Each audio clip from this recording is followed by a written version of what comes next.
Okay, welcome to the pregame here for the. Let me make sure we're going here. Pregame for Unfound Underground number 32. Testing. Okay, looks like we're good. And so, like usual, we get in here for the pregame and just to test our tech and to get some things going in chat. If you are here watching this, and again, we include the pregame in the distribution, the 5 minutes. As you know, I get here early. So go ahead and like the video if you're inclined to do so. And when it's distributed, when it's made public, which is usually anywhere from a month, sometimes longer from when we make it, go ahead and share it too. By the way, if you're not a subscriber to the Unfound Podcast Channel, go ahead and subscribe. Let me continue here getting some stuff in the chat. This saves a little bit of time once we get started. Of course, I know I read this too. Hope everyone's well when you do watch this. We'll have some folks joining us here, some think tank folks, to make this episode, Unfound on the Ground number 32, the Disappearance of Gabriel Caporino. So we have about 3 minutes to go. Um,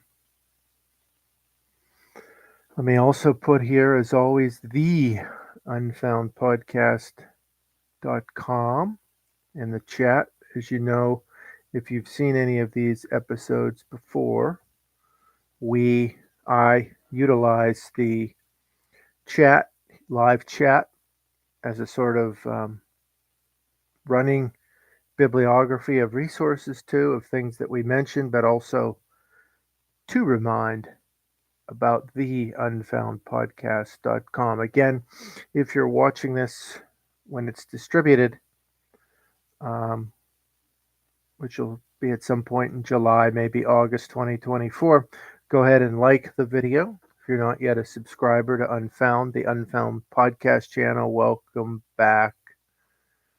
Okay, Kathy, stay as long as you can. Do what you need to do, but we're working this week. It's working, so that's great. And so, but welcome. If you're not a subscriber to the channel, subscribe, the Unfound Podcast Channel on YouTube. And of course, again, when this is out there a little later after we make it, go ahead and share the episode if you're someone who shares YouTube videos. Tonight again, and we're starting in about a minute, we have the Disappearance of Gabriel Caporino, Unfound on the Ground number 32. As always, we have our guiding questions, which are our standard questions. Of course, once in a while we throw another one in there, but the three questions that really guide our discussions generally: what do we know about the case? Of course, what don't we know? What are those gaps? And then what are those methods or avenues of research and analysis that we've discussed on our various Unfound on the Ground episodes that would be particularly helpful for this case? So we'll go through that material. I'll go through a type of checklist, and I will go through how I actually discovered this case, which is significant in terms of research. It is now 9 o'clock p.m. Eastern Time. Welcome, folks. Again, welcome, Kathy, to Unfound on the Ground number 32, Gabriel Anthony Caporino. Let me summarize quickly here, and I'm going from the Charlie Project, charlieproject.org, borrowing from Megan's site here, just the first paragraph on the page, which I'll share here in the stream. Caporino was last seen in New Orleans, Louisiana on March 7th, 1974. He was on a week-long business trip in the city at the time. He left the Intercontinental Hotel on Canal Street to drive to the French Quarter to listen to jazz music. He was driving a blue 1974 Mercury Montego, rented from the Hertz Company. He spoke to his wife and two teenage daughters on the phone that evening and said he was flying home the next day. He has never been heard from again. Going by the birth date that's given to Gabriel, of course, listed here on Megan's site, 1933, March 16th. If Gabriel Caporino was alive today, he would be 91 years old. Let me share Megan's site here and the entry. Okay, thanks, Kathy. We appreciate you taking the time, though. That's important. So, as always, let me go through some of the usual unfound disclaimer, right? This is the disappearance of Gabriel Caporino, number 32. It will be recorded, video and audio, including the text chat. Chat participation is an option. For the journalistic, promotional, and or commercial purposes of Unfound, the audio and video recording, including the text chat of this digital meeting, will be distributed by Unfound. By participating in this digital meeting, you agree to give Unfound permission to use the rendering of your words for journalistic, promotional, and or commercial purposes with no compensation to you from Unground, its assistants, its affiliates, its partners, etc. I'm Eric Hrabowski. If you know from these programs, my main area of work is as a teacher and scholar of communication. On the side, I do some cold case journalism. I've been a guest on Unfound on one episode, and I'm also part of Ed's assisting team. I certainly don't do as much as the other folks, but this is part of what I do. As I always say, my words tonight don't necessarily reflect the words of my employing institution at the time you see the video, whatever that is. And here we go. So let's get into this case. I want to talk a little bit about how I found out about it, which in and of itself goes to research issues. So, as I've mentioned before, after Ed, and I had nothing to do with the Nicholas Masucci episode, Disappearance. But after listening to that episode,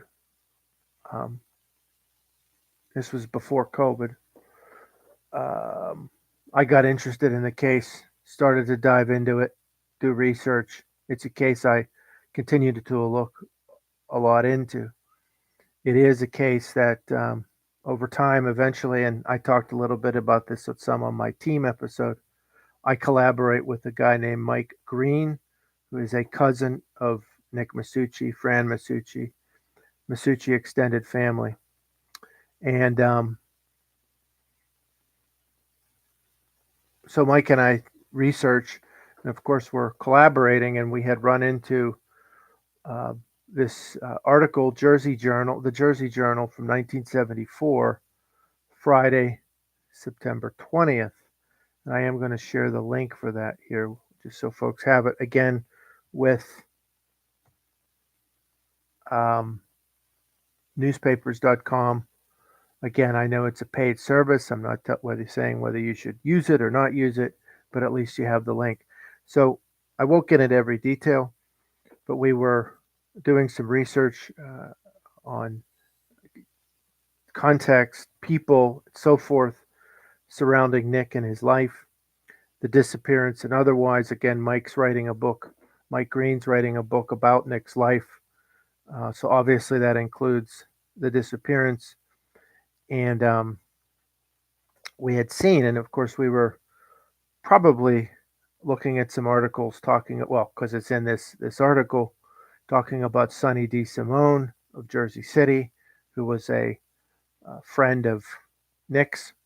It had mentioned in this article that Sonny DeSimone had walking pneumonia that was within a period of time after Nick's disappearance. So it was just of interest to us. But then in that same column, and this was one of those special interest columns, and I'll just read it, by Annette Berg, again, Jersey Journal, Friday, September 20th. Hoboken relatives and friends of Gabriel Caporino, young exec who lived most of his life in the Mile Square City, run a dance November 22nd at Union Club to raise funds toward a reward for information leading to his whereabouts. He was reported missing in New Orleans on March 8th while on a business trip. Ned DeStefano of Weehawken is chairman. So, as far as I can recall, that's how I had first heard about this. Now, I'm not saying, now I will mention a little later in this episode, I think that there's probably more research that can be done, um, sort of the organized crime angle. I'm not saying this has anything to do with Nick's case or anything to do with Sonny D. Simone, or if Sonny D. Simone did or didn't have anything to do with Nick's disappearance. It's just interesting how this, through research, and there are other disappearances, of course, that we've run into pertaining to uh, Nick's life. But this one, of course, then was on our horizon and stayed on my horizon, and here we go. It's one that we're using for this episode. So it's interesting how one runs into cases. So that said, that was on the horizon. We did have here, and this is from. It's good. It's a case that's very much out there. It's an older case, and the Louisiana State University (LSU.edu) has Louisiana Repository for Unidentified and Missing People. Of course, this has some information. It's a good shareable resource. This case is not unknown. I'll get to this shortly. Certainly not long ago it's had attention. I think it needs some continuity of attention again. I think it would be good for this episode as well as some of these resources to be shared. So let's do that. Megan has a nice overview. There's also a NamUs link, which is good to keep that out there. So let's go back to Megan's page, just get through some of the details, and then just talk about sort of what we know and then some of the other resources that are out there. And again, Kathy, at any time you want to chime in, please do. I know last week you guys tried to with some of the technical difficulties we had, but we're moving forward now. So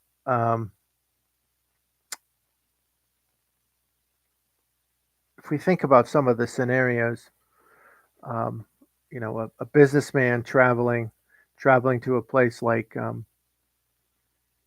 New Orleans, of course, crime of various sorts can happen when someone's traveling.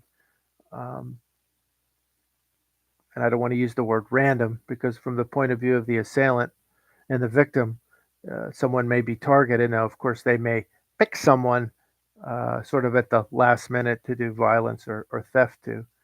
And those things happen. Of course, there are other ideas here about what could have happened that we've gotten into. However, after his disappearance, again, this is Gabriel Anthony Caporino, sometimes called Gabe.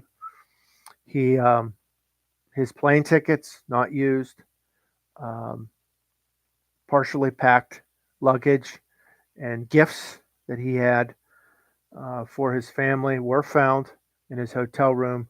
And then after he was last seen, and that's 4 days, there were folks who used his credit card at Sears, again, according to Megan here on the Charlie Project, to buy a camera and some clothes.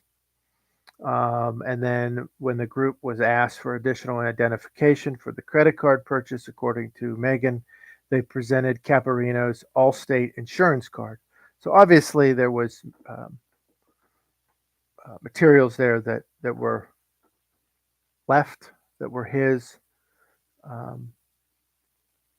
But of course, to this point, to this day, there is no body. He is a missing person.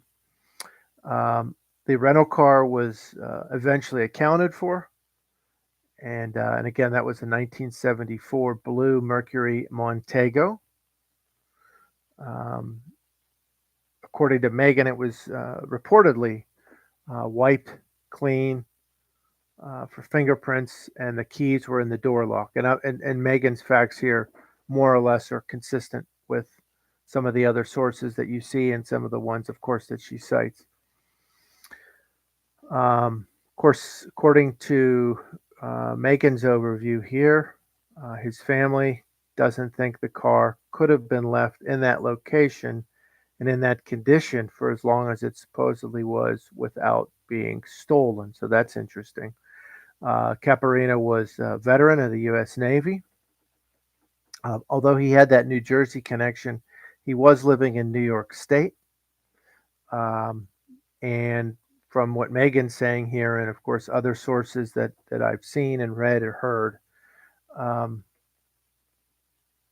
committed to his family, um, faithful to his wife, and so forth. And we'll get into some claims regarding those things in a second.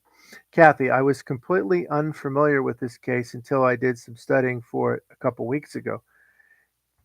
Yeah, it's one of those cases that are out there, but not everyone sees. And this is a good lead in. This is another case, and I know we've stumbled upon one or two of these before where I have not been able to find any Wikipedia entry for this case. And I know, as I always say, right, if there's one there, I share it, I mention it because people use it. Same disclaimer, right?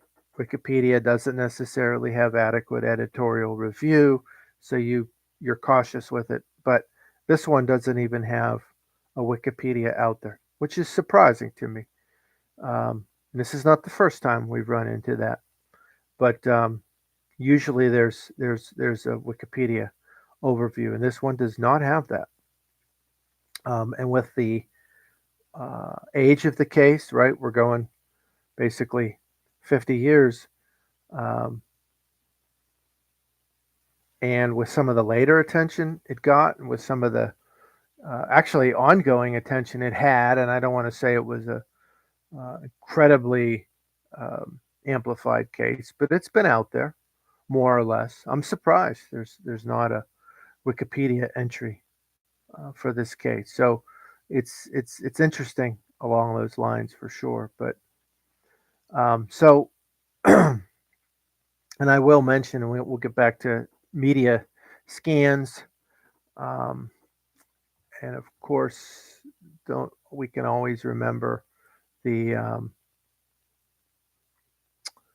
Google News Archive too. I'll get to that in a second. I'll just put that on my list. So, Kathy, if you want to share any of your observations while I'm going through some possibilities here. Now, of course, when we think about of course, additional details on the LSU site, and this is just something they have there. Was staying in New Orleans, went to French Quarter, listened to music the night before his flight home. He never boarded the plane the next day. That's pretty much a reiteration of things we can see elsewhere. But so you can envision just what it's like to visit, to travel on business or travel personally. Obviously, there are various risks involved. Now, as I think we started to try to get to last week, and then of course we had some technical difficulties. So we're making the episode tonight. Those hippie types that were utilizing his financial credentials may or may not have been involved in what actually happened to Gabriel. They could have been, and you would think, or you would hope, that the police would have pursued that sort of investigation, but that doesn't mean they necessarily did. Um, there are times, and we see this in the movies or on TV, and certainly in real life, quote unquote, that there are times where people do criminal things with remnants of whatever they find after other criminal activity. So it's very possible that there wasn't necessarily a connection to those quote unquote hippie types. Of course, it's all very suspicious. Um, Now, another thing that's interesting to note is that Gabriel was someone who clearly was used to traveling. So you would think he would be somewhat astute in terms of the way in which he knew his surroundings, conducted himself, and so forth when traveling. Now, of course, that doesn't make one completely not vulnerable um, to those sorts of things. Um, there, of course, is, and again, we're just putting it on the list. I'm not endorsing any particular view tonight, but just putting it on the list. Of course, in but any missing persons case, there is the discussion of the possibility of suicide that could come up.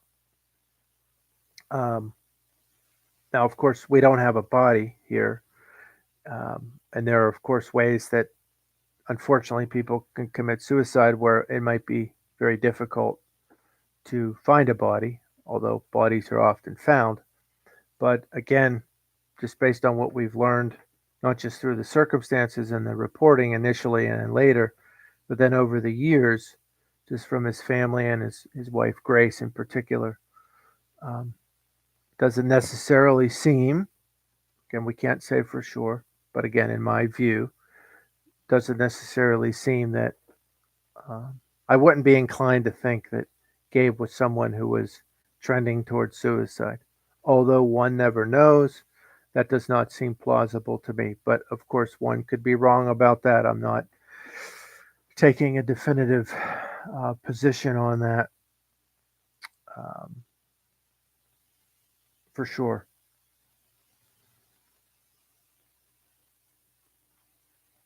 Okay, let me keep going here again. Okay, Kathy, I seriously doubt the people who had his credit cards found them or were given them. I have to guess these people were robbing him or trying to steal his car. Of course, that raises two possibilities, Kathy, which very plausible what you're saying, is that were those events tied to his disappearance, or were those things that happened independently or sort of crossing through his disappearance? Can we still say then that these folks were more likely to be involved in the disappearance, or that those sorts of things happened really close to the disappearance? Interesting to think, for sure. Okay, let me keep going here. Now, of course, as time went on, um, there was, and again, there was attention given to the case, um, and I'm going to. So by 1979, um, Gabriel was declared dead, and you'll see that in some of the reporting over the years, as well as, and again, this is where we can get into some of the research. Um, if you use Google Scholar, scholar.google.com, you see they uh, have court cases search. So you'll see some of the um,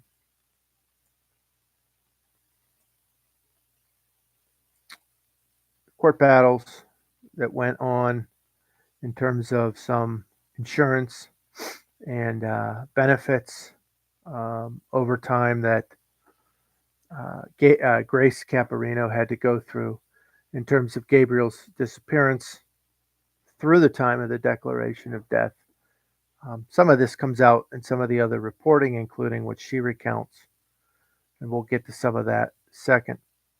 There's also a casetext.com overview of one of those cases too, which I'll share. Those are important for the big picture. Of course, it's also important, again, as we know on Unfound, to think about these cases from the standpoint of the families and what they go through. And sometimes there are legal political realities that happen along those lines. But interestingly, too, these court overviews, and when you're using something like Google Scholar, doesn't necessarily index every single thing that's out there in terms of court cases, but it's Google and it's a particular type of specified search. So it's trying to gather whatever it can gather in terms of citations, summaries, sometimes longer documents from court cases. So from these cases, you also get some overview and some insights about sort of the narrative, the factual narrative, um, as explained. So, for instance, in the 1984 case, Grace Caporino v. Travelers Insurance Company, and this was something going through the Court of Appeals, and it seemed to me, and again, I'm not a lawyer, but it seemed to me that, and based on, again, some of the reporting on this too, this case, that, the courts were finding in her favor in terms of um, payouts and so forth. But for instance, from this entry from Google Scholar, Court of Appeals, State of New York, 1984. Just again, given the overview here, respondent's husband, Gabriel Caporino, disappeared March 7th, 1974, while in New Orleans on a business trip. The circumstances of his disappearance have never been explained, and his body has never been found. November 1979, the Surrogates Court decreed Caporino to be dead due to his unexplained absence, and so forth. They came up with a date of death, March 7th, 1979, 5 years from his disappearance, on the ground that there was no proof that Caporino was exposed to a specific peril of death before that date, as is required for a finding that death occurred earlier. Okay, then it gets into some of the insurance issues. So, these case documents from a research standpoint, in terms of what could be applicable for seeing the big picture of a case, these sorts of things can be helpful. Okay, so again, for researching this case or other cases, right, these are things to hold. Kathy, too much of a coincidence if the thieves were uninvolved. They are likely responsible. Could be the case. And I'm going to give two thoughts on that. And some of this will be getting into another phase of some of the reporting on this. So they could have been responsible or part of a responsible group, or they could have been sort of more widely responsible. That is to say, if something else happened and that was a sort of cover or distraction, right? To sort of create static for coming up with another interpretation of what happened. I'm just saying that's a possibility. Okay. But that I understand your view there, right? That look, this stuff is just too coincidental that these people would have the credit card or cards and this other material and so forth. So um, something to keep in mind. Something I will mention, and Mike Green and I have chatted a bit about this, but obviously I've thought more about it for this episode. Um, as a general matter, and I guess in relation to some of the other reporting that occurred a little bit later on this, which I'll get to shortly, one area that I think might be underexplored on this is the organized crime angle. Now, I'm not necessarily saying that Gabriel Caporino was involved in organized crime. Um, but of course, when you think about New Jersey, New York State, and New Orleans, right there, organized crime was, especially back then, 60s and 70s, um, a major part of the culture, major part of the criminal culture. I'm not necessarily saying that he was connected. There may have been people around him who were connected. He may have run afoul of people who were connected. Um, or it could be something else tied to that locational dynamic that's not necessarily organized crime related that one would need to look into. Let's see what Kathy said. Most likely disposal site because of the water. No doubt about it. Right? You're down in New Orleans. You're definitely around a lot of water. Um, and sadly, that provides an easy way to get rid of a murdered person, to make him a missing person. So that follows a logical reasoning pattern, Kathy, for sure.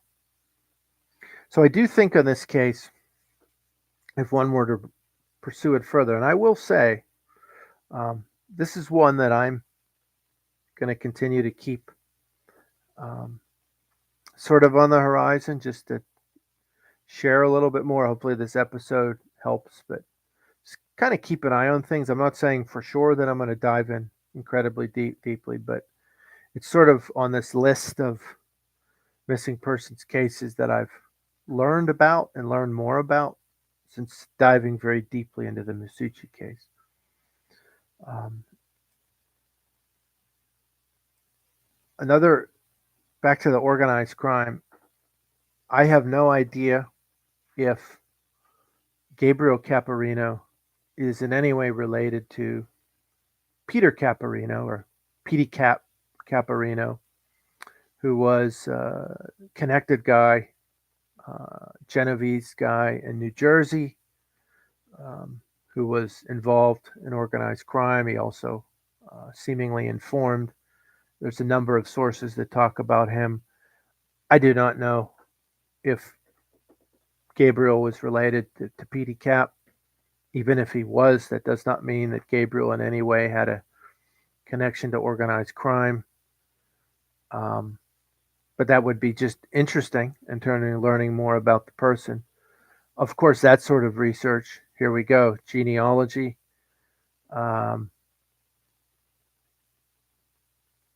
and of course, as a general matter, and some of this research has been done clearly, um, doing genealogical research or building from the genealogical research that's been done to learn more about Gabriel and his family, and then things such as, is he related in any way to Petey Caporino?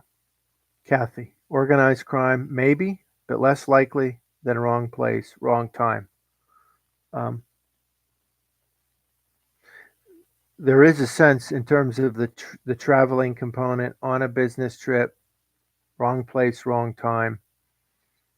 Because even if you have someone that knows how to conduct himself and is used to traveling, that certainly, as we know, does not make someone not vulnerable to some sort of attack or dangerous interaction. So, um, wrong place, wrong time seems to be a very substantiated and plausible explanation for sure. So, now I want to get into, and again, I'm not endorsing any particular view. Um, and there's some, so what I'm about to discuss here, the work of Andy Thibault on this case, I'm certainly not dismissing it. I think there's some valuable insights. I'm not necessarily embracing it either.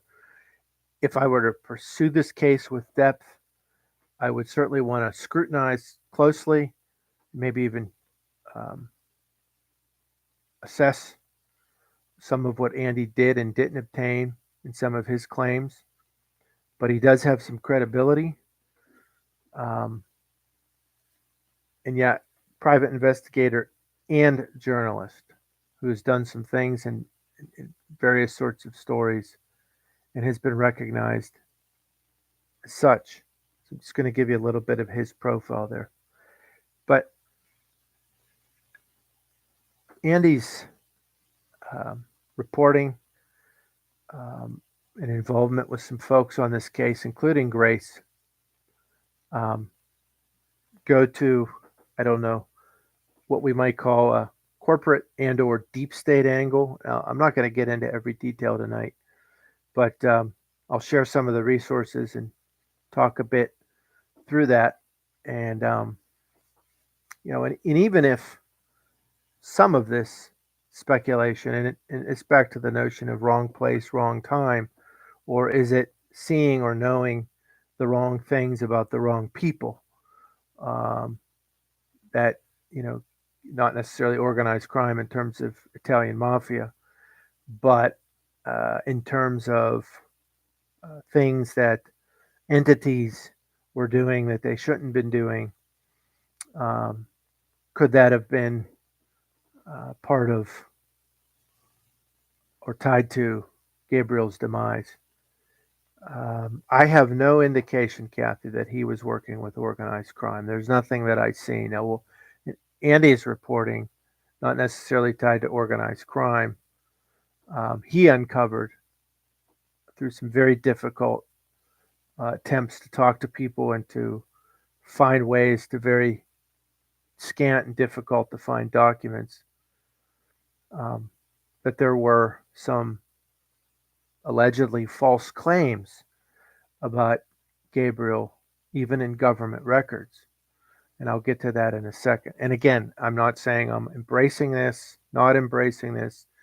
I'm just what's out there. And so let me get to the article here that seems interesting. The Middletown Press. And this is by T-Balt 2014. So his claims here, based on his research, was that there were some FBI reports were fabricated, and there was basically, again, according to T-Balt, um, false claims that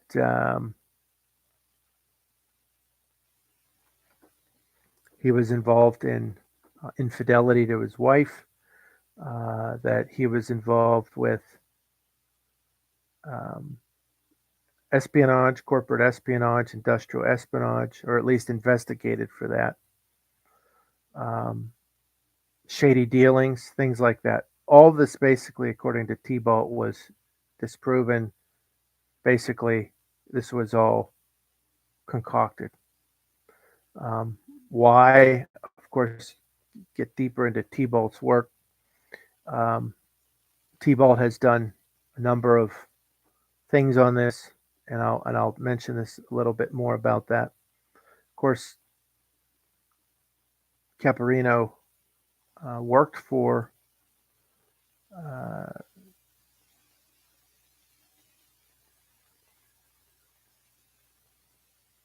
General Foods, and before that, and this according to Grace in one of her interviews with T-Balt on someone's program, which I'll mention here in a second, Maxwell House Coffee. Before that, I don't remember the exact corporate connection between Maxwell House and General Foods, if at all, but yeah, here it is right here. He was a 17-year executive with coffee division of General Foods. Of course, General Foods was acquired by Philip Morris, 1985. Okay, so I'm going to share this aspect.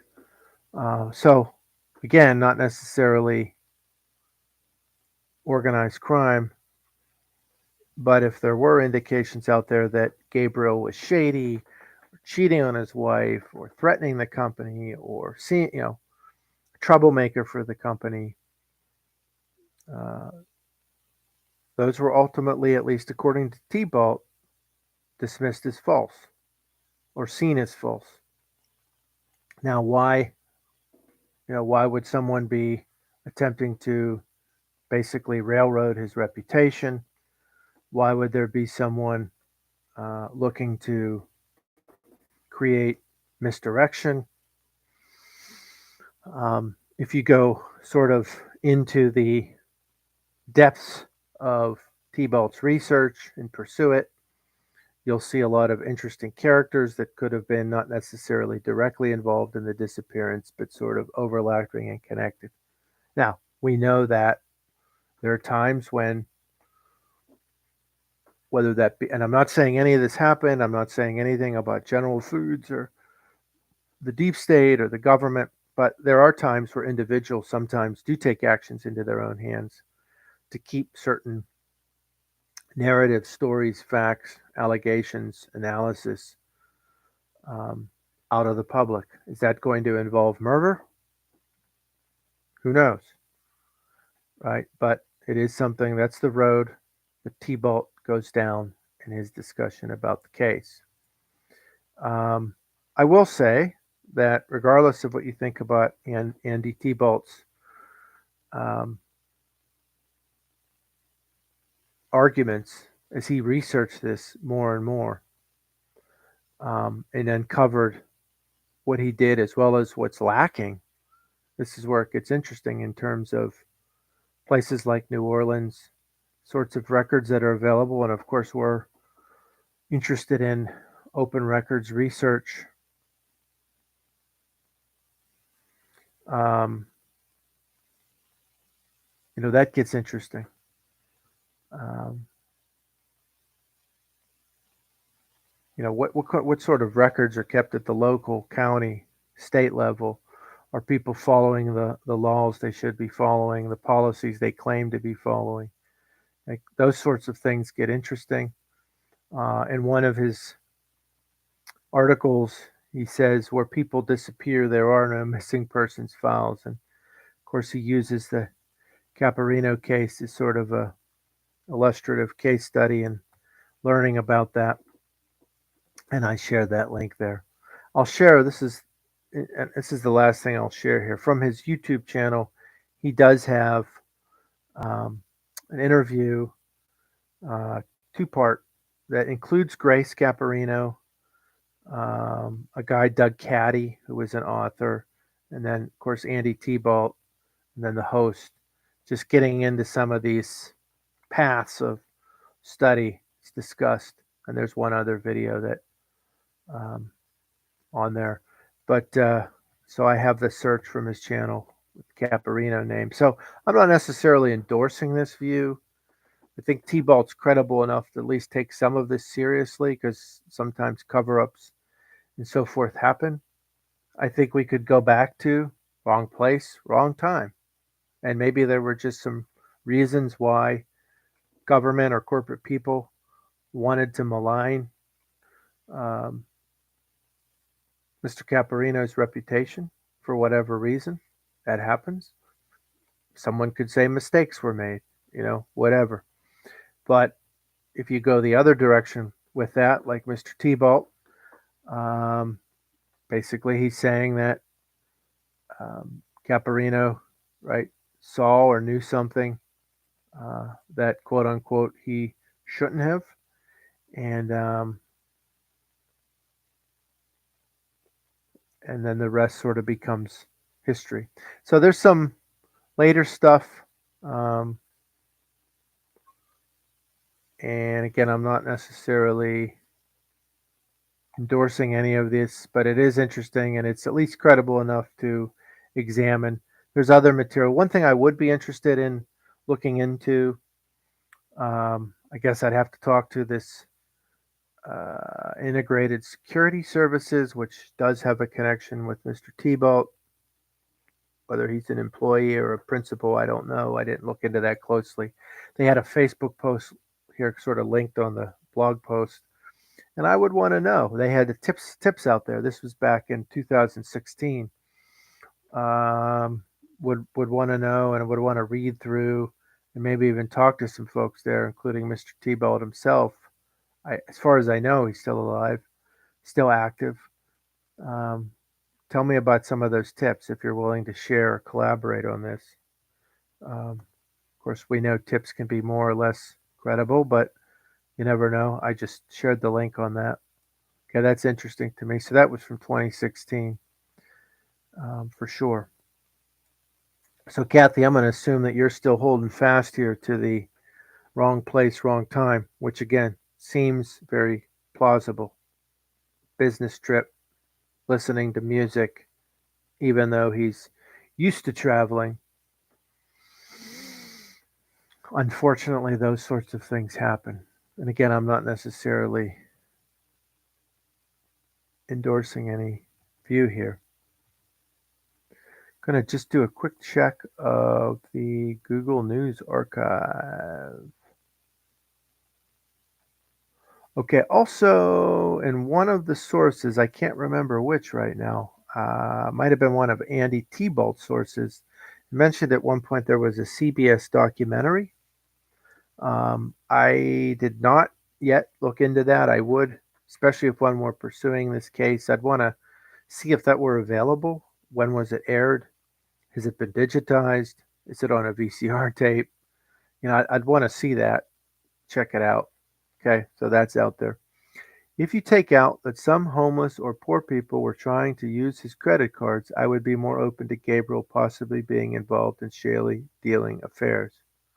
Right, because then it adds another layer of what we don't know. Because what we do know is that people basically exploited his financial credentials, right, after he had gone missing. And that's really a red flag, right? So get that, Kathy, for sure. Absolutely get that. Okay. So, also from a research standpoint, this is again newspapers.com. Okay. And I didn't, um, and on the Google News Archive, there wasn't anything. I mean, always keep it in the mix of research. I didn't see a lot there, if anything, that was available articles about the case beyond mentioning the case, although I didn't spend a lot of time there. But newspapers.com, again, it's a paid site. You decide what you want to do on that. But it is a helpful resource. Again, Jersey Journal now, September 25th, 1974. More about the case, more about raising reward. Um,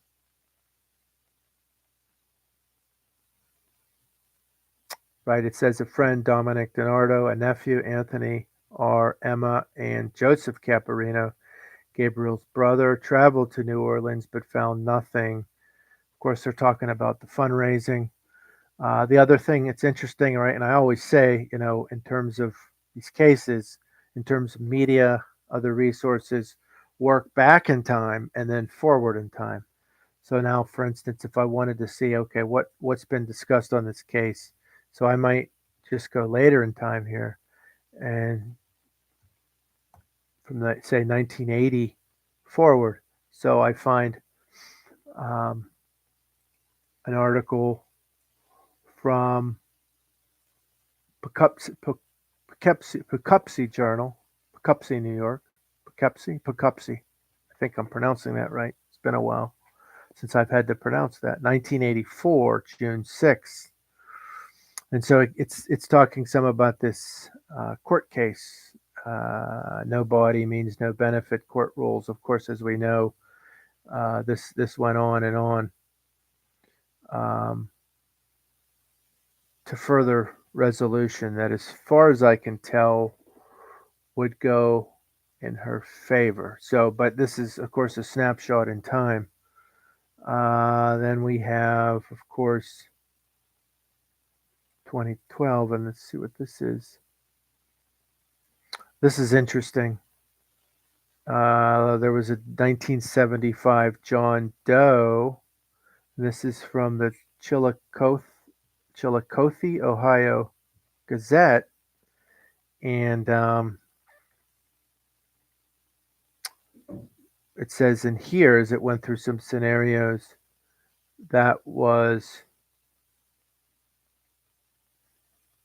Gabriel Caporino, missing March 1974, New Orleans, has been ruled out based on dental records.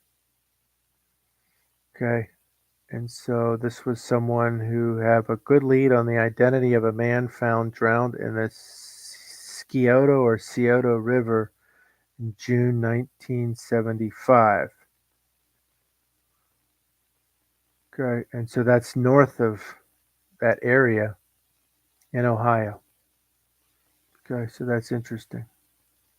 Okay, of course, that's not necessarily close to New Orleans, but there may have been a good reason for them to look that. Okay, so again, work back in time, work forward in time.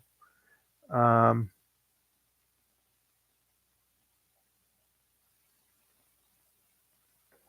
And interesting, of course, if I'm on newspapers.com and I'm working through the 70s, of course, closer to the case, um, than say if I'm looking 1975, and I just mentioned two right now. Um, this is here Standard Star, New Rochelle, New York, Thursday, April 3rd, 1975. Um, New Orleans Police Department said that he's permanently missing. This is written by a Sansa, Richard Sansa. And of course, his wife Grace doesn't agree, so you're getting into this the following year. And there was a missing husband's wife seeks proof of death. White Plains, New York, Reporter Dispatch, April 3rd, 1975. And you get here a um, discussion with Grace and her perspective that close to the case. And this one I'll share in the stream here. And then they have from the New Orleans Police Department, um, you know, information. They have a fingerprint classification on here. Any information containing the subject. They have the contact information. Major Henry Morris, Chief of Detectives. Boy, it'd be interesting to see if he was still alive to try to talk to him. Let me share this in the stream. This is interesting. So, again, looking into media. Now, if I may, again, as Ed and I have talked about, and I've talked about, right, this may go back to my Michaelenko episode, but even in maybe we talked about this in my recent team episode. I don't remember. I don't think we did, but right, a lot of well-meaning people, digital media especially, but not just, things over time get reported, sometimes inaccurately, um, and just get reported and repeated. So part of the good work of research is to sort through, and that's why one good reason to go back in time and forward in time through the materials, see what's been consistent, see what's been corrected. But I can tell you through researching various cases that that historical material, that contextual material close to the event in time can be very insightful and interesting and very relevant. Okay, now, yes, over time, you sometimes learn what's been um, corrected or what was inaccurate or what maybe some gaps that are filled in and so forth. Um, Another important avenue for research on this case, and this would definitely go to researching T-Balt, um, T-Balt's work, but as a general matter to, go through government documents, USA.gov, the Mary Farrell site that has various FBI and other files, looking for things, the Black Vault site, anywhere that you have access to various public records, um, to, see what's out there and not out there, not just pertaining to Caporino, to Gabriel, but even some people that were near or around him, um, of interest. Again, T-Balt's done some of this work in terms of documents of what's available and not available, but building from that, right, any sort of momentum or continuity for this case, that's going to be important. I do think with this case, it's 50 years old. Um, there's probably still, as I always say, right, someone out there knows something or knows someone who knows something. It's very possible, of course, that folks who know anything are passed away, but not necessarily the case. Now, of course, sometimes people hear things secondhand. That's not the same level of confidence that one might have in someone who says they have direct knowledge, but, you know, sometimes people hear things that have some credibility. So, or know someone who has direct knowledge, right? So someone out there knows something or knows someone who knows something. Kathy, if there's any last thoughts you want to add, we have about 10 minutes. So we've covered A lot of ground here. Um, Shared some good resources. Kathy has consistently argued here wrong place, wrong time. Ran into some bad people who exploited what they could out of Gabriel, somehow that those people were involved. Um, we've talked about various possibilities, not necessarily endorsing one, although what Kathy's saying seems very reasonable.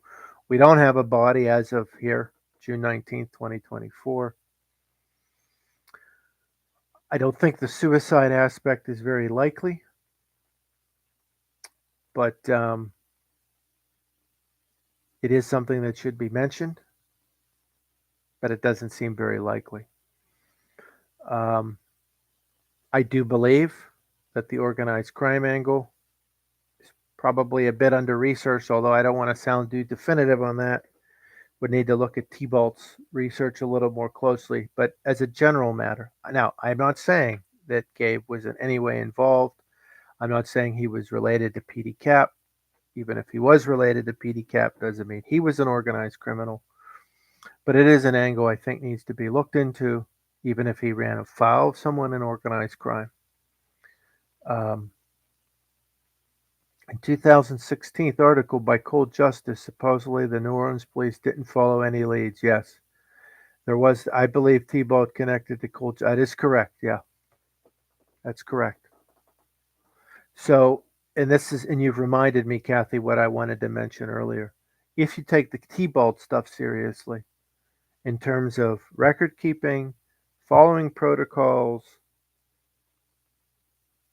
having an adequate commitment and care to missing persons cases, particularly a case like Gabe's,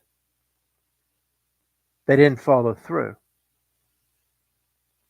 right?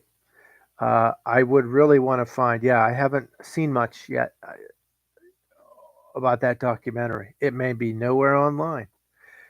I've seen some references in different places to some mentionings of this on TV, but I don't know if this was the documentary. So I'd have to do some media research, including some stuff offline, maybe make some phone calls if one wanted to pursue this. And of course, Mr. Tebow may know a little more about that. But yes, Kathy, was there a serious pursuit of this case by the police in the area? Okay. Now, you could plausibly still say wrong place, wrong time, and they just didn't take it seriously. A lot of violence, a lot of crime, whatever reason. Of course, someone could also say, like a T-Bolt and some other people who've collaborated with T-Bolt, including at times Grace, by the way, that situation of inaction was either exploited by those shadowy figures who helped make Gabe disappear, or could one ask the question, did those police or certain individuals in the police department participate in a cover up? I'm not taking a position, we're just asking questions.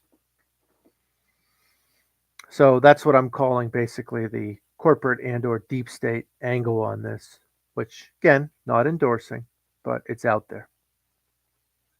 I think what Kathy's saying, that the wrong place, wrong time, makes a lot of sense in terms of this um, case. In terms of research, of course, I'd want to build from any of the genealogy that's been done. And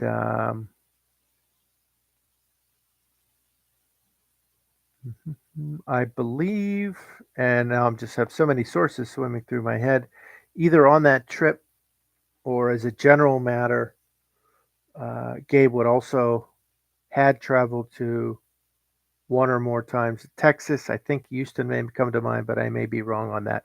Obviously, he was on a sort of travel circuit with his work. Obviously, he went missing from New Orleans on that particular trip. The genealogy angle expanding on that to the extent possible for various reasons, continuing to go through the old articles, finding the documentary would be interesting to me. I believe that was TV in the time where you would have seen something like that on TV, right? Not straight to the net or something. But definitely want to look into that more. If you're seeing this video when it's eventually distributed, please consider liking the video.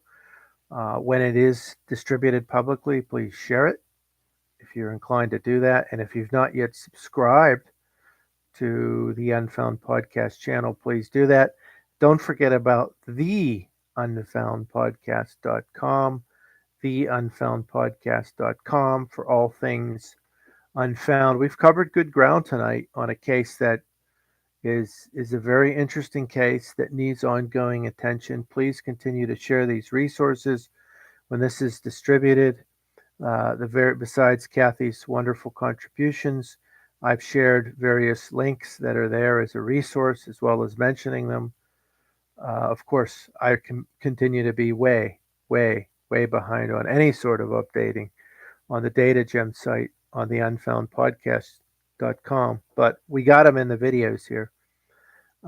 Please share these resources, folks, because we definitely want to keep this case alive in terms of attention and awareness and research. And again, as I always say, someone out there knows something or knows someone who knows something. Kathy, if there's anything else you want to add, again, your contributions were wonderful in terms of some block and tackle what's obvious here and keeping us focused on that. That's important. What seems to be the most likely scenario. So please do that. Again, folks, this has been Unfound on the Ground number 32. Number 32, the disappearance of Gabriel Caporino. Again, he disappeared 1974, March. So this is basically 50 years. 50 years since he's disappeared. So let's keep this case research going. It's been a great case study to understand research and analysis in general, but it's important to keep awareness going about this case as such. Kathy, as always, thank you for your contributions. Have a great week. This is Eric Grabowski again, broadcasting right now from an undisclosed location, not in North Dakota, but an undisclosed location. How about that? And I wish anyone who's watching this have a great week. And again, thanks to the folks from the think tank, including Kathy and others who participate in these Unfound on the Grounds and give us good feedback and give us good guidance. We'll continue to move forward with these great discussions. And again, folks, thanks to Ed and the team and everyone for their guidance. Kathy, everyone else, have a great week. Be well. Thank you, Kathy, and you are welcome, Kathy. I am now ending the stream.